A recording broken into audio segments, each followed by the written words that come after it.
Hello dear, welcome once again. एक बार फिर से बहुत बहुत स्वागत है आपका तोमर क्लासेस के यूट्यूब चैनल पर। अगर आप 11th 12th या फिर एनडीए आईटी मेंस एडवांस की तैयारी कर रहे हैं या फिर किसी वनडे एग्ज़ाम की तैयारी कर रहे हैं जिसमें से कि 11 12th का मैथमेटिक्स या फिर हायर मैथमेटिक्स जिसमें से यूजी और पीजी का मैथमेटिक्स पूछा जाता है, तो फिर मेरा यूट्यूब चैनल आपके लिए बहुत ही बेनिफिशियल है। इसमें से आपको एक यूनिक कॉन्सेप्ट जो कि स्टार्टिंग से लेकर के एंड तक, मतलब शून्य से लेकर के शिखर तक सब कुछ आपको मिल जाएगा। यानी कम समय में कॉन्सेप्ट को किस तरीके से पढ़ लें, कौन सी ट्रिक का यूज करें कि उसी के आधार पर हम आगे वाले क्वेश्चन लगा सकें। ऐसे क्वेश्चन हम चूज करके कॉन्सेप्ट बना करके ट्रिक बना करके आपको दे रहे हैं। तो आप रेगुलर इन वीडियोज़ को देख करके अपना एक बढ़िया सा नोट्स बना सकते हैं और एक अच्छी तैयारी कर सकते हैं। और अगर आपको अच्छा लगता है तो अपने साथियों को ज़रूर शेयर करिए। ठीक है डियर। तो आज हम लोग टाइप ऑफ रिलेशन पढ़ने जा रहे हैं। अगर आपने इसके पहले का वीडियो नहीं देखा तो ज़रूर आप देख लीजिएगा, जिसमें फर्स्ट वीडियो में मैं पढ़ा चुका हूँ कि रिलेशन क्या है, रिलेशन को कैसे डिफाइन करते हैं, उसकी डेफिनेशन कैसे होती है, सेट बिल्डर फॉर्म से रोस्टर फॉर्म में कैसे चेंज करते हैं। जैसे सेट होता है तो सेट बिल्डर फॉर्म में से रोस्टर बदलते हैं, उसी तरीके से रिलेशन ऑर्डर पेयर में होता है और उसको फिर हम रोस्टर फॉर्म में बदल करके जब लाएंगे तभी सब कुछ हम निकाल पाते हैं कि नंबर ऑफ रिलेशन क्या होगा, कौन सा रिलेशन होगा, क्या टाइप है उसका, डोमेन क्या होगा उसका, रेंज क्या होगा, ये सब तभी कर पाते हैं हम। ठीक। तो नंबर ऑफ रिलेशन के जिस टाइप के क्वेश्चन जो मेंस एडवांस में एनडीए में या सीयूटी में किसी में भी पूछे जाते हैं, वो सब मैंने डिटेल से इसके पहले वाले वीडियो में बताया था। तो आप वहाँ पर प्लेलिस्ट में जा करके आप देख सकते हैं, वो वीडियो आपको मिल जाएगा। आज स्टार्ट करने जा रहे हैं डियर हम टाइप ऑफ रिलेशन, यानी कितने तरीके का रिलेशन होता है, कैसे हम उसको निकालते हैं, कैसे पहचानते हैं वो। तो टाइप ऑफ रिलेशन में सबसे पहले नंबर पर आ जाते हैं हम कि अगर कोई एक सेट ए है जो नॉन एम्प्टी है, यानी कि एम्प्टी सेट नहीं, कुछ ना कुछ एलिमेंट्स होना चाहिए, तो रिलेशन को हम ऐसे डिफाइन करेंगे, जो कि पिछले वाले वीडियो में भी हम बता चुके हैं आपको। ठीक। अब नंबर आता है बॉयड रिलेशन। बॉयड रिलेशन क्या होता है? बॉयड रिलेशन का मतलब है कि एक ऐसा रिलेशन, एम्प्टी रिलेशन कह सकते हैं इसको, नल रिलेशन भी कह सकते हैं, जिसमें से कोई एलिमेंट नहीं होगा और वो फाई ही होता है। तो अगर ऐसे फाई लिखा जाए या खाली ब्रैकेट लिख दिया जाए तब तो आप समझ ही जाएंगे ना कि ये नल सेट है, नल रिलेशन है, बॉयड रिलेशन है, एम्प्टी रिलेशन है। लेकिन आपको जो है जब सेट बिल्डर फॉर्म में लिखा होगा, ऐसे लिखा होगा, तब आपको समझना है। तो हमने लिखा है कि R equal to A comma B such that A plus B equal to 5/2, but A and B belongs to natural number. अब आप ज़रा सोचिए, ए भी नेचुरल नंबर है और बी भी नेचुरल नंबर है, तो दोनों का सम भी तो नेचुरल नंबर ही आएगा ना। तो 5/2 कैसे हो सकता है? इसका मतलब है कि आर इक्वल टू 5 कोई रिलेशन ही नहीं मिलने वाला हमें, क्योंकि कभी भी ये फ्रैक्शन में नहीं होगा। ठीक। दूसरे नंबर पर आते हैं। अब हमने क्या बताया इसमें, जैसे मैं कहूँ कि हमने एक ही एग्जांपल दे करके छोड़ दिया, ठीक है ना। उसका रीज़न ये है डियर कि केवल एक ही चीज़ आपको देखना है कि सेट बिल्डर में जो सेट हमारे पास लिखा है, अगर वो कंडीशन को सेटिस्फाइड नहीं करता है, इसका मतलब है कोई पेयर नहीं मिलने वाला है, तो फिर बॉयड रिलेशन होगा। चाहे जितने बना लीजिए, आप अपने मन से भी बना सकते हैं या कोई भी क्वेश्चन आ जाए, देखना है कि बस कोई पेयर मिला या नहीं, नहीं मिला तो बॉयड रिलेशन हो गया। लेकिन अगर ऐसा हो जाए कि सभी के लिए सेटिस्फाइड हो जाए, तो फिर हम कहते हैं यूनिवर्सल रिलेशन। अब यूनिवर्सल का मतलब है एग्जैक्टली सेट। जैसे कि आप जानते हैं कि फाई, ठीक है ना, फाई भी क्या होता है, खुद का सबसेट होता है, ये आपको पता है। फाई खुद का मतलब फाई किसी भी सेट का सबसेट होता है, और ए भी खुद का जो है सबसेट होता है। ये डेफिनेटली होता ही होता है। तो उसी तरीके से ए क्रॉस ए या फिर ए क्रॉस बी खुद ए क्रॉस बी और ए क्रॉस ए का सबसेट होगा। तो अब ये पूरा रिलेशन आ गया, जैसे कि पिछले वाले लेक्चर में वीडियो में मैंने बताया था आपको कि वहाँ पर A cross B A cross A कैसे निकालते हैं। तो पूरा का पूरा जब ए क्रॉस ही आ गया तो उससे ज़्यादा पेयर तो बनेंगे ही नहीं ना, उससे ज़्यादा एलिमेंट तो मिलने वाले ही नहीं है। तो फिर वही हो जाएगा यूनिवर्सल सेट। लेकिन ये डायरेक्ट जब दिया होगा तब तो हो ही गया ना वो। तो आपको मिलेगा हमेशा किस फॉर्म में? सेट बिल्डर फॉर्म में। अब हमने रिलेशन यहाँ पर लिख दिया है। हमने लिखा है कि अगर ए और बी जेड से बिलोंग कर रहे हैं, इंटीजर हैं, तो क्या ए प्लस बी भी इंटीजर होगा? तो ज़रा सोचिए, ए और बी दोनों इंटीजर हैं, तो ए प्लस बी उनका इंटीजर ही आएगा, उनका सम इंटीजर ही आएगा। चाहे आप नेगेटिव इंटीजर लें तो नेगेटिव आ जाएगा, ठीक है ना, पॉजिटिव लेंगे तो पॉजिटिव आ जाएगा, मतलब कुछ ना कुछ ज़रूर आएगा और वो इंटीजर ही आएगा, नेगेटिव हो या फिर पॉजिटिव हो। इसका मतलब है कि A plus B must be an integer, integer ही होगा। और जब इंटीजर होगा मतलब सभी के लिए डिफाइन हो जाए, जितनी भी वैल्यूज आपके पास सेट में हैं, कोई वैल्यू रखिए, उल्टा पुल्टा सीधा चाहे जो भी रखिए, सब के लिए अगर डिफाइन हो जाए कि जैसे ए प्लस बी जेड आना चाहिए, इंटीजर आना चाहिए, तो कुछ भी रखिए आप ए बी के प्लेस पे, integer, negative positive, positive positive, negative negative, integer ही अगर आ रहा है, इसका मतलब यूनिवर्सल रिलेशन हो गया। अब यूनिवर्सल रिलेशन हमेशा इक्विवेलेंस रिलेशन होता है, ये भी आपको ध्यान रखना है। तीसरे नंबर का जो रिलेशन है टाइप का, वो है आइडेंटिटी रिलेशन। आइडेंटिटी का मतलब है कि जब हमारे पास कोई सेट लिखा हुआ है, सपोज करिए कि 1 2 लिखा हुआ है, तो जब भी आइडेंटिटी रिलेशन निकालेंगे तो केवल पेयर लिखेंगे, और वो भी सेम एलिमेंट 2, 2 ये हो जाएगा, ठीक है ना। तो अगर हमने 3 एलिमेंट्स लिया है तो फिर 1 1 2 2 3 3, इसके अलावा कुछ भी नहीं लिखेंगे, ये होगा, ये भी इक्विवेलेंस रिलेशन होगा, ये ध्यान रखना है आपको, ये भी क्या होगा, इक्विवेलेंस रिलेशन होगा,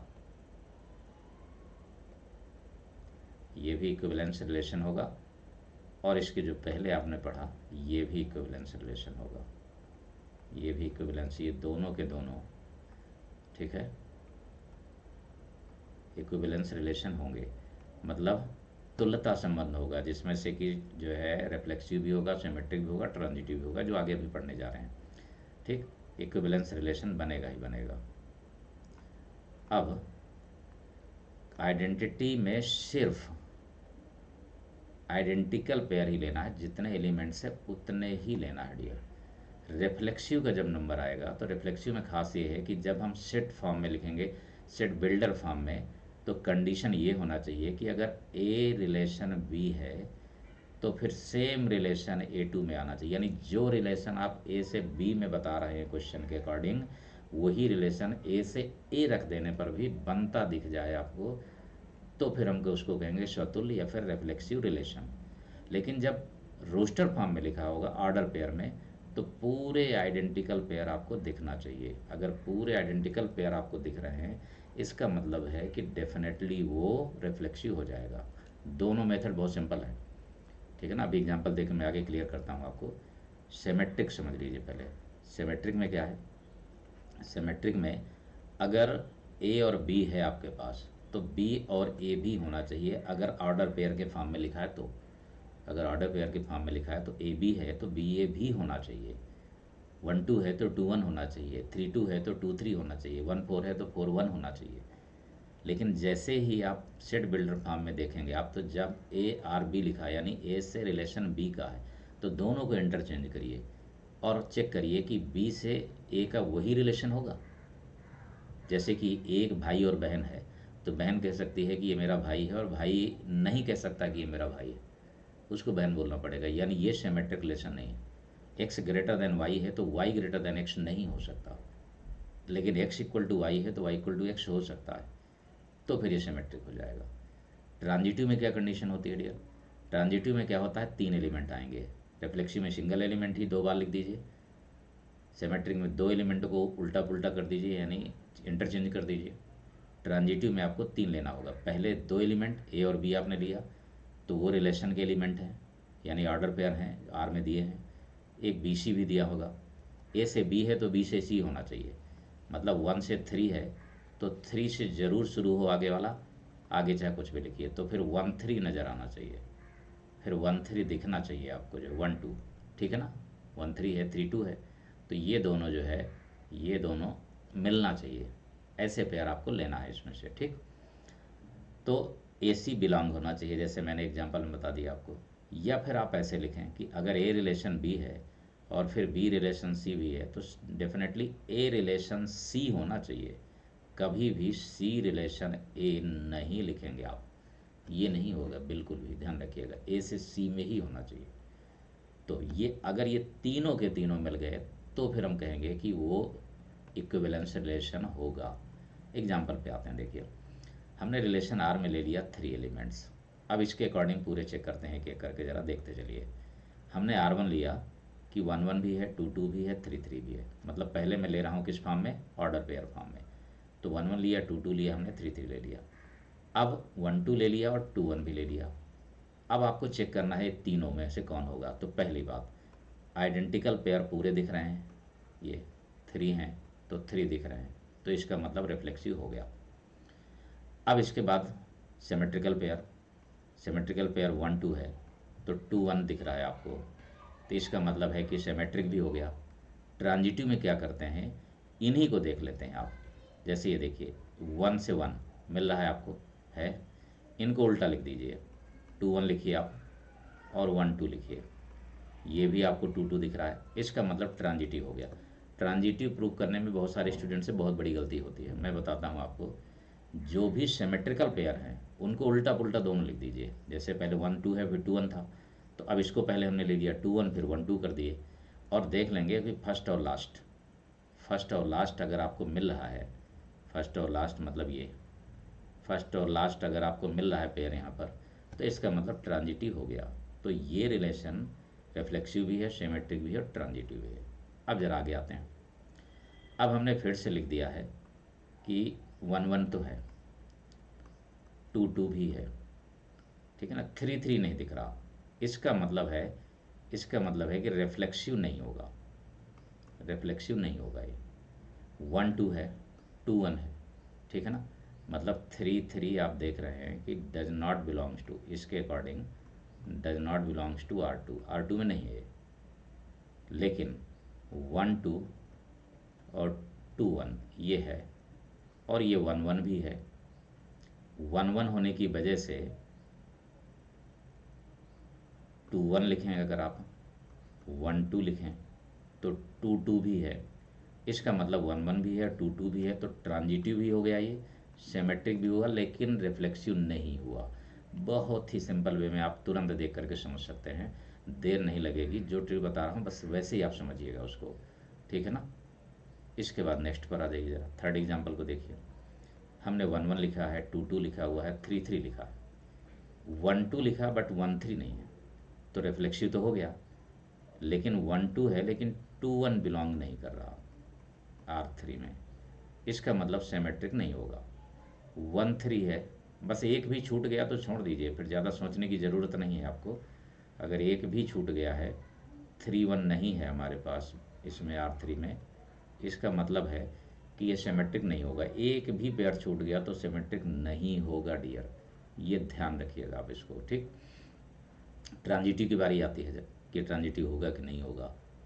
तो हमने आपसे कहा नहीं कि आइडेंटिकल अगर सिमेट्रिकल पेयर हैं तो उल्टा पुल्टा करके तुरंत देख लीजिए, आइडेंटिकल पेयर को नहीं देखना है, आइडेंटिकल पेयर को नहीं देखना है डियर। और सिमेट्रिकल पेयर में दोनों उल्टा पुल्टा करके रख के देख लीजिए, दोनों एंड डिजिट पेयर मिलना चाहिए। लेकिन जब आपके पास क्या हो, सिंगल सिंगल पेयर हो, तो आइडेंटिकल को बिल्कुल छोड़ दीजिए, केवल देखना है आपको। जैसे 1 2 है तो 1 2 है तो 2 से बिगिन होने वाला कौन सा, ये रहा। अगर दो पेयर हैं, एक पेयर है तो एक लिखिए, दो पेयर हैं तो एक बार और लिखिए आप, तब भी आपको बता दें। ये देखिए 1 2 मिल गया, सेम उसी जगह मिलेगा वो, और सेट में कभी रिपीट नहीं होता है। 1 3 लिया आपने तो 3 से शुरू होने वाला ये रहा, तो ये देखिए 1 3 भी मिल गया आपको।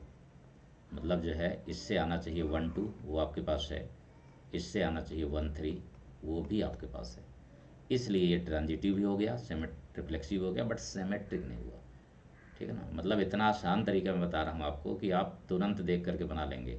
आइडेंटिकल पेयर को टच नहीं करना है, सिमेट्रिकल पेयर हैं उनको उल्टा पुल्टा कर दीजिए, तुरंत आपको दिख जाएगा ट्रांजिटिव है कि नहीं। अगर सिमेट्रिकल पेयर नहीं है तो एक पेयर जो भी है पहले एक एक करके लीजिए, और जो भी सेकंड एलिमेंट से शुरू होने वाला दूसरा पेयर है, आइडेंटिकल पेयर है या कुछ और भी है, उनको लिख दीजिए।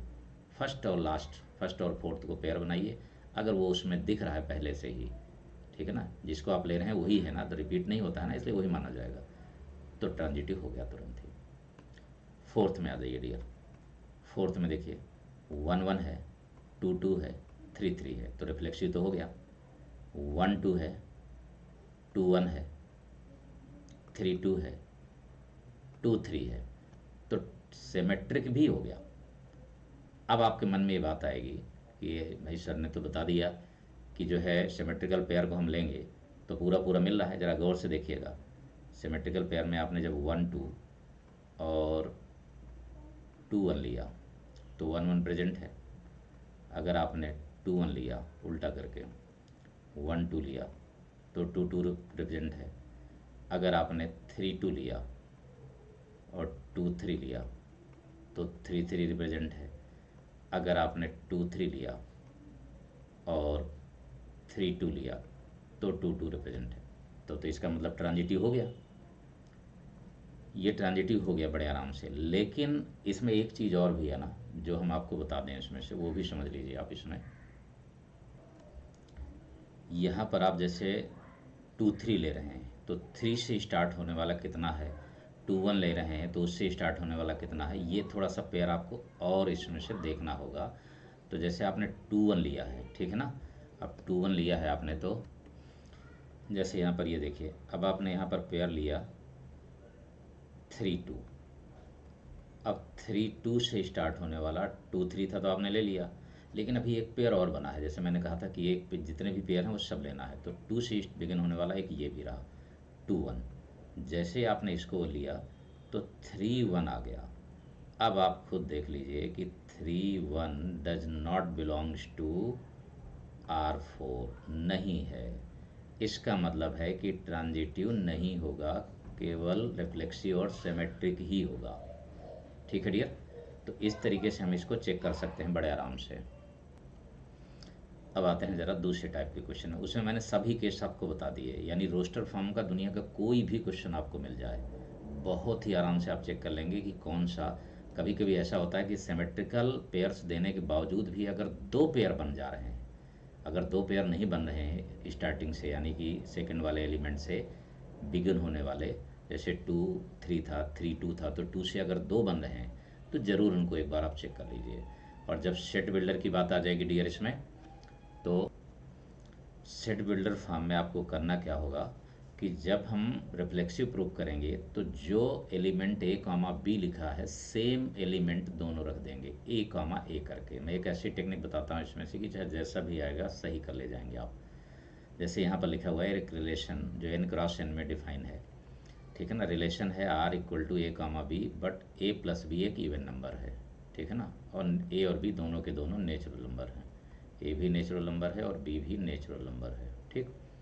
तो आर क्या होगा, तो पहले आते हैं रिफ्लेक्सिव में। मैंने आपसे कहा नहीं कि जैसा रिलेशन लिखा हुआ है उसमें आप दोनों में सेम एलिमेंट लिखिए, और बी के प्लेस पर आपने ए लिखा ना, तो बी के प्लेस पर ही ए लिख दीजिए।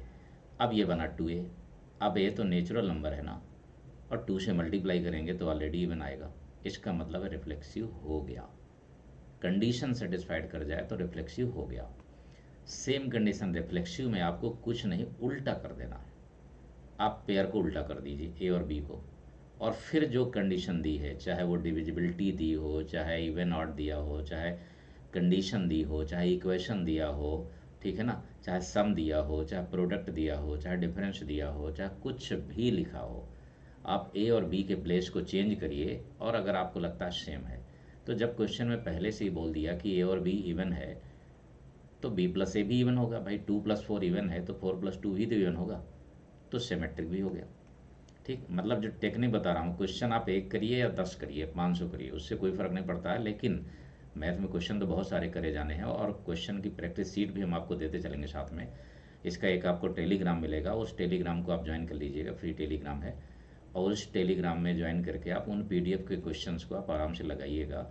और अगर उसमें से कोई भी आपको लगता है कि डाउट है तो कमेंट सेक्शन में आप जा करके आप कमेंट करके मुझे बता सकते हैं कि इसमें से ये प्रॉब्लम हो रही है सर, कैसे होगा, या कुछ और जानना चाहते हैं तो ज़रूर पूछ सकते हैं आप उसमें। ठीक है, ट्रांजिटिव की जब बात करेंगे डियर, तो ट्रांजिटिव में पहले एक इक्वेशन आप जो गिवन होता है एग्जैक्टली वही रख लेंगे रियल। दूसरा फिर आप ए के प्लेस पर बी लिखेंगे और सी, यानी चेंज कर देंगे ठीक आगे वाला, और फिर एक बना देंगे, ये दोनों हो जाएंगे। अब आपको निकालना क्या होगा, आपको फर्स्ट और लास्ट को देखना होगा कि अगर इन दोनों को रखा जाए तो क्या वही बनेगा जो था। तो ज़रा सोचिए, ए और बी इवन है। अब ए और बी इवन तभी हो सकता है जब दोनों ऑड हों या दोनों इवन हों। तो अगर ए और बी दोनों इवन हैं मतलब अगर इवन हो जाए ए भी और इवन हो जाए बी भी, तो श्योर है कि सम भी क्या हो जाएगा, इवन हो जाएगा। या फिर दोनों ऑड हो जाएं 3 और 5, तो भी इवन हो जाएगा। तो इसका मतलब है कि अगर ए और बी इवन है तो फिर यहाँ बी इवन होगा तो सी भी इवन होगा। मतलब ए और बी इवन है तो बी तो ऑलरेडी इवन है ना, तो सी को इवन होना बहुत ज़रूरी हो गया। और अगर ए और बी ऑड है तो फिर बी ऑड है तो सी का ऑड होना बहुत ज़रूरी हो गया। अगर सी ऑड है तो श्योर है फिर ए ऑड होगा, ए ऑड है तो श्योर है सी ऑड होगा, ए इवन है तो सी भी इवन होगा। कुल मिलाकर के मतलब ये कि ए और सी भी दोनों इवन ही होंगे या फिर दोनों ऑड ही होंगे। तो 100% ए प्लस सी भी क्या आ जाएगा, इवन ही आ जाएगा। मतलब अगर आप ए को इवन लेते हैं तो बी इवन लेंगे, ए को ऑड लेते हैं तो बी को भी ऑड लेंगे, अगर बी ऑड लेते हैं तो ए को ऑड लेना पड़ेगा। मतलब दोनों सेम होंगे तभी इवन हो सकता है, अदरवाइज इवन कभी नहीं होगा। इसलिए ए और सी भी इवन हो गया, इसका मतलब है कि ये ट्रांजिटिव भी हो गया, तो फिर इक्विवेलेंस रिलेशन हो गया ये। ठीक है, अब चाहे जितने क्वेश्चन दिए जाएं एग्जैक्टली डियर यही करना होगा। और इक्विवेलेंस रिलेशन का मतलब है कि रिलेशन रिफ्लेक्सिव भी हो, सिमेट्रिक भी हो और ट्रांजिटिव भी हो, ये दोनों ही होना चाहिए। अब एक यहाँ पर फिर से हम आपको दे दे रहे हैं, जैसे हमने आर लिखा है, इनवर्स रिलेशन की बात हम कर रहे हैं यहाँ पर। आर लिखा है हमने, ये एक छोटी सी चीज़ है, आर लिखा है ए कामा बी, तो इनवर्स में जस्ट पेयर बदलता रही है, बी कामा ए हो जाएगा। जैसे ये 2,3 है, 4,5, 6,7, तो 3,2, 5,4, 7,6, जस्ट अपोजिट पेयर बना दीजिए तो बन जाता है इनवर्स रिलेशन। ठीक है, इनवर्स बन जाता है। इनवर्स तक मैंने डियर आपको इसमें बताया। अब नेक्स्ट लेक्चर जो आपको मिलेगा वो अगला मिलेगा जो है कि कंपोजिशन कैसे निकालते हैं, और कुछ जिनमें से कि कंपोजिशन रिलेशन का क्वेश्चन बहुत ही इंपॉर्टेंट है और बहुत अच्छी तरीके से समझ में आ जाएगा आपको जब आप नेक्स्ट वीडियो देखेंगे। ठीक है डियर, तो अब मिलते हैं हम लोग नेक्स्ट वीडियो में। आप इस वीडियो को देखने के पहले अगर आपने फर्स्ट वीडियो को नहीं देखा है तो ज़रूर देख लीजिएगा, और अगर आपको लगता है डियर तो ज़रूर अपने दोस्तों में शेयर कर दीजिए, सब्सक्राइब ज़रूर कर लीजिएगा अभी तक नहीं अगर आपने किया है, कमेंट और लाइक ज़रूर कर दीजिएगा, और मुझे बताइएगा कि कैसा लगा आपको वीडियो इसमें से। ओके डियर, थैंक यू, मिलते हैं नेक्स्ट क्लास में।